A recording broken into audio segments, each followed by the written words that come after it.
Hi friends అందరికీ. చిట్టి ఏం చేస్తున్నావు? అమ్మో హాయ్ చెప్తున్నావా? ఇంకా అలా డాడీ అయితే ఇక్కడ పని చేస్తుంటే చిట్టి కూడా డాడీ పక్కనే కూర్చునేది. మేము కూడా చిన్నప్పుడు మా నాన్న ఏదన్నా పని చేస్తుంటే మా నాన్న పక్కనే ఉండేది. మా అమ్మ కంటే ఎక్కువ మా నాన్నతోనే తిరిగేది మేమైతే. ఎందుకన్నా అవి తీగలు కోసేయడానిక?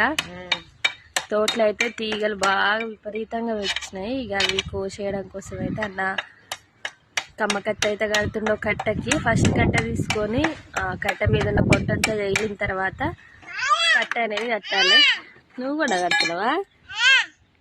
ఆమె కూడా ఒక చిన్న కట్ట కడుతుంది.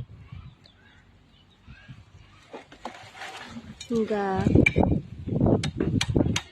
ఈరోజు తోటలకైతే పోయి తీగలు అయితే కోసేయాలి. ఇక చిట్టోడా చిట్టి చిన్న కట్ట కడుతుంది.